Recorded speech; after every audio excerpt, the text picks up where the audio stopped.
Well, welcome back to Exhaust Sports Auto. My name is Kevin. You are here to witness the glorious 2021 Mazda Miata MX-5 in the Grand Touring trim with the RF roof on it. So who do we have to thank for this opportunity? It is none other than Capital Mazda in Cary, North Carolina. So I'm going to leave all of Will Rodden's information down below because I've done basically every single Mazda review here possible. So search the channel, you can find that out, and you can check out their dealer info down below. But let's just hurry up and get this bad boy out on the road.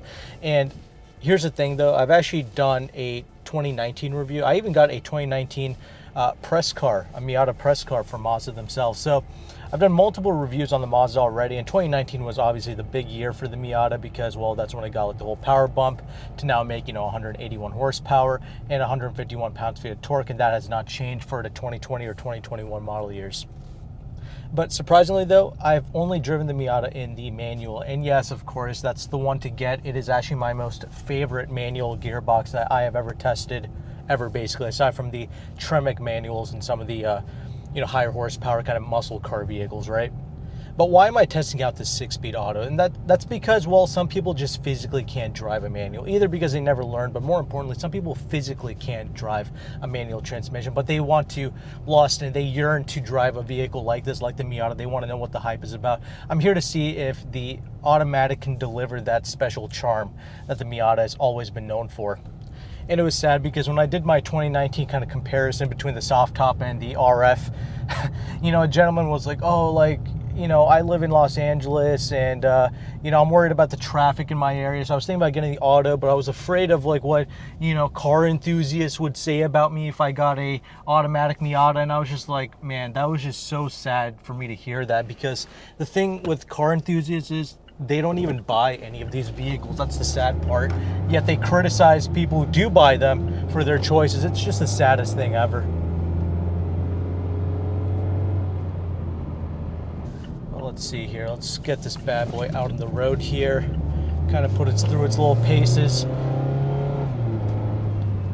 My most favorite sports car driving experience by far, man. I'm not even lying about that. This actually belongs in my top 3 kind of dream car garage, basically. If I had a 3-car garage, what would I get? It would be the LC500, which is making me poor right now, but that's okay, I got that. This Miata and an S-Class Mercedes, and I am so far away from having those 3 cars all at once. In fact, that's probably best I don't get all 3 of them at once, but if money was no object, basically. And that's why I'm testing out this auto, because people should know what this vehicle is like to drive. This is the most perfect, some people like to say the first sports car, like the first rear-wheel drive car, but even for seasoned drivers, I think that this Miata is pure bliss. Especially, okay, you're done experimenting, right? You've had the crazy stuff, maybe even had supercars in your life, maybe even had Hellcats, things of this nature, vehicles that are just absolutely unusable out on the road. Those people, they tend to switch out of those cars often, right? That's what I've noticed. And that's because they look for gratification within those cars, within specs, within 0 to 60 times, within impressing other people. But then they realize that they're left empty, left kind of shallow feeling, like they didn't get the experience that they wanted out of those perhaps even 6-figure vehicles, right? The Miata offers the joyous driving experience that most people are looking for, because let's be honest, nobody is tracking these vehicles. They are only driving them out on the street. And out on the street, what do you have here? You have idiots doing 15 miles per hour under the speed limit. You have cops in every single corner. So you want a vehicle that you can just ring out and just enjoy completely out on the road. This vehicle, the Miata, you can use 100% of this out of the street, and that's what makes this vehicle special.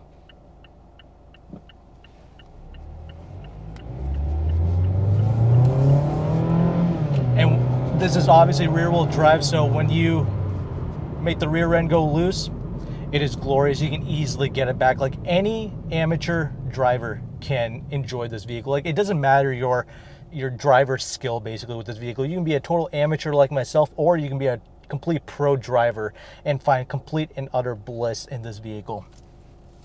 I'm going to get this vehicle out on the highway here in a little bit. Now, this is obviously the hardtop convertible. So if you're going to be daily driving a Miata, right? If you're one of those crazy people, okay, you lust for this vehicle, but it's kind of like the only car you can have. You're like a, you know, single person, whatever. If you're single and this is going to be the only car you're going to be rocking, be prepared for a very, you know, impractical experience. However, the hardtop really does help with the refinement when you have the top up. Now, there are some crazy blind spots here, but that's okay.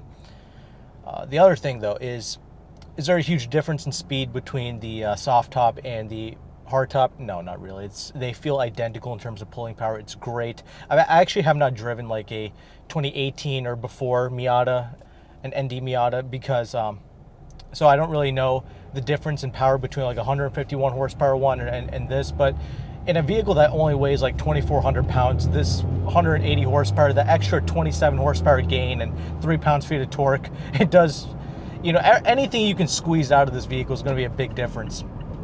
But I think 0 to 60 wise, these things are fast as hell. I mean, for what they are, it's faster than what people give it credit for. It does 0 to 60 in 5.7 seconds for the soft top and about 5.8 seconds for this hardtop vehicle. It might be a little bit quicker due to the automatic, but again, you don't drive a Miata for 0 to 60, but it's nice to know that this is plenty quick. Actually, it does feel effortless to drive for sure. I don't have an issue with that.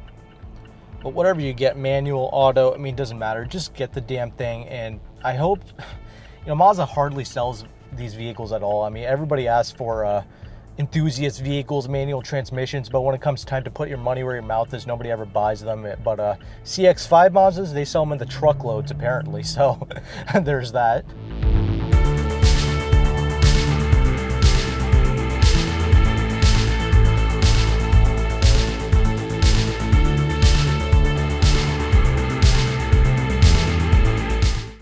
And another thing, people just love looking at this thing. This is a pretty little car, I'm not gonna lie. There's no pretentiousness with it. People love you in this vehicle.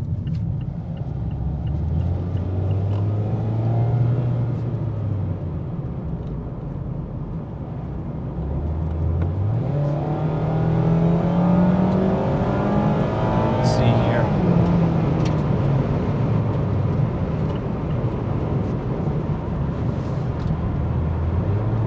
Again, not the fastest thing in the world, you know, despite the 181 horses, but it's not bad. See how it is out on the highway here. Again, even though the mirrors are small, they do a pretty decent job though. Lane keep assist going crazy, of course, new lines being painted, whatever. Let's see some of this high-speed stability here. When you're out on the highway and you want more out of this thing, you know, it's that little itty-bitty 2-liter 4-cylinder. Can't really deliver, but that's okay though. It can cruise nicely at the highway speeds. Of course, it's a little bit noisier than other traditional vehicles, sedans, whatever, but it's not bad as a whole. Again, if you want to daily drive this Miata, the hardtop is the way to go because it's significantly quieter than the soft top is, especially at speeds like this. But the magic of the Miata is that this actually does not feel like a tin can at all. This feels very stable even at speeds, so that's good. Again, you have confidence in this vehicle. Like when you're sitting in this car, you don't feel like you're sitting in some small little death trap toy. I said the same thing about the Toyota Yaris, the new one, which is actually based upon a Mazda 2. So Mazda vehicles, even if they are small, they do continue to have like the sense of solidity to them, so that's nice. And the best part is you can drive a Miata, right? And you don't have to be doing 100 miles an hour to be having fun in this vehicle, dude. Like 45 miles an hour in this vehicle feels like 100, so that's glorious. You know, busting nice old tight U-turns here, effortless. That's another thing, because it's such a petite vehicle, it's so easy to place it out on the road. It's a happy driving experience. I am so thrilled to be piloting these vehicles. That's the best part.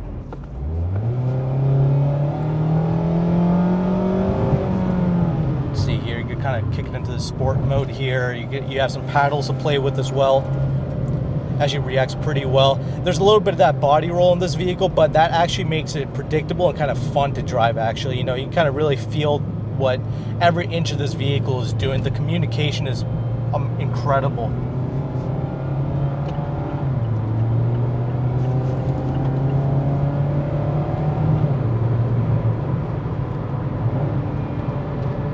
does a really good job of reacting to the paddles.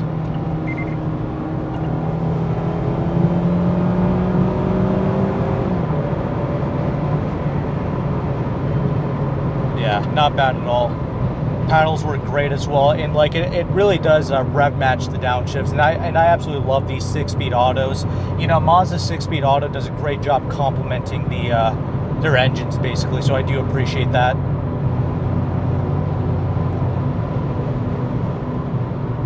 This thing's obviously rocking 17-inch wheels, 205 tires in all 4 corners, and not a ridiculous amount of tire noise, so that's great. That's the benefit of having skinnier tires.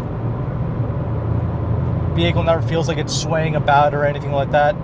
But the, you know, kind of wind noise, it's not really wind noise, but you get that more tire noise, whatever, that kind of effect. It's more like a buffeting effect. Normal, but you're going to get a little bit more of that because there's obviously not a use of double pane glass or like any super refinement things here, but it's definitely not bad. It's way more livable than what you would think to daily drive in. The 17-inch wheels, they do a great job, and obviously you got double wishbone suspension up front, multi-link in the rear, proper suspension setups, and because of that, it does a decent job soaking up the bumps. Again, it's not an offensive ride quality at all. Again, something you can easily daily drive. But, you know, I was kind of mentioning, this is a happy driving experience. I've driven a lot of epic cars. I've been very fortunate enough to do that. It's mainly because you all, you know, watch these little videos that I produce here, and I've driven the Porsches and the BMWs and all the other cars that people like to jack off to. And here's the thing, though, I'm not super keen or fond of some of those vehicles. Like, you know, especially like the BMWs, they ride so harshly that it just breaks my spinal cord.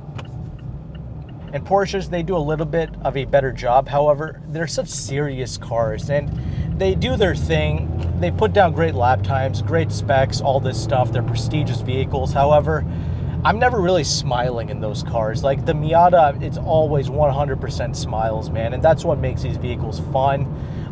They're surprisingly not really tin cans or solidly built vehicles, despite it being petite. And all the praise and all the hype that this vehicle gets, it's justified, it's true, it's great.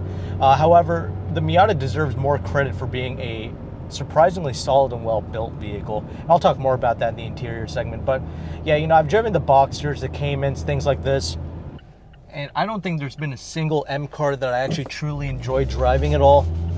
The Porsche products, like the 911s and stuff, I've driven them, they're fast, they're cool, but you know, they're just far too serious feeling. I don't know, it's hard to explain, but you know, it's a subjective thing, I get it. I'm not saying that they're boring or they're bad cars or anything like that, but for a fraction of the price, okay, you're actually getting a far more of a fun experience with the Miata. I'm just keeping it real with you, and that's why this continues to be my ultimate kind of car that I like.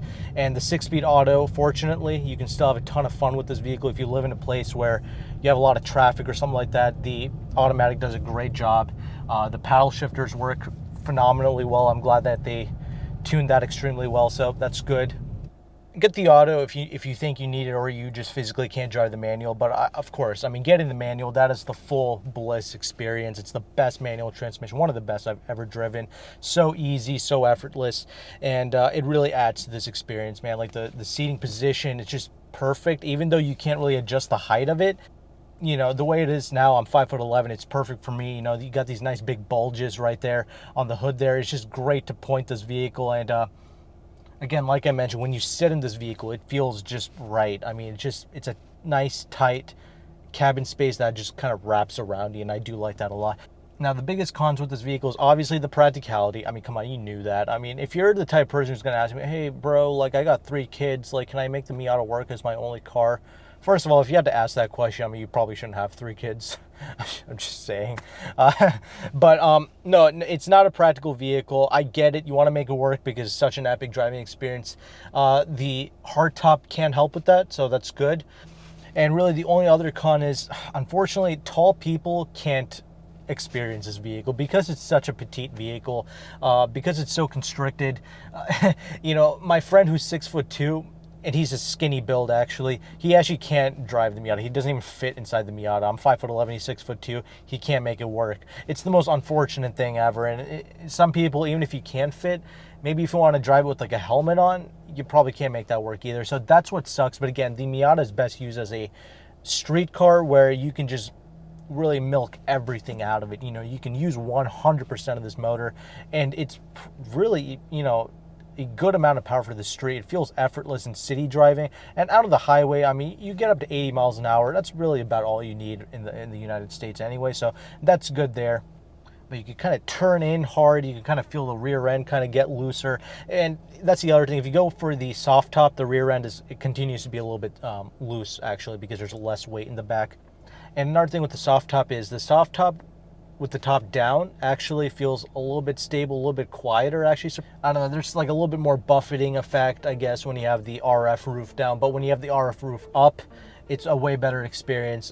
Again, this particular car with the Grand Touring and the RF, it's about $36,000. I'm personally going to get a soft top kind of base model, cloth seats, all that good stuff. Get that for around $26,000, $27,000. That's probably what I would do. And I'm not going to spend too much time talking about this interior because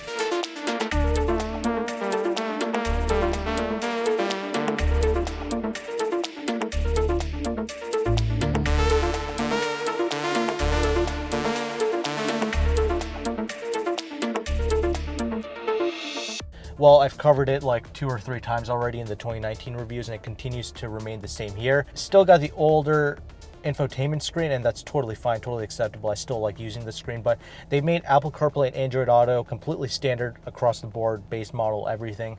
2020, they added a few color choices. 2021, they added like the white interior and like this deep blue metallic, so it's kind of like a budget LC500 what do you call it, inspiration series, because the LC 500 Lexus, they also have like this blue color exterior with the white interior, so this could be like a cool car to kind of park next to that, but it is what it is. But anyway, what I like about this interior is it's surprisingly like a high quality interior space, especially for the price. I mean, I love how like this panel right here is color matched, and this particular car is black, so it's obviously a black interior here. If you got a red car, this panel will be red, obviously, and that's great. That's a unique interior touch that no other car has. Doors, again, continue to feel solid. You have one touch auto windows for both these windows here, but they only go down, they don't go one touch up, but that's okay, whatever. And the mirrors are small, but they do a decent job if you set them up right. Rear view mirror, not really doing the best job, but anyway, it's not like, you know, it's not too bad. Anyway, easy to use climate control.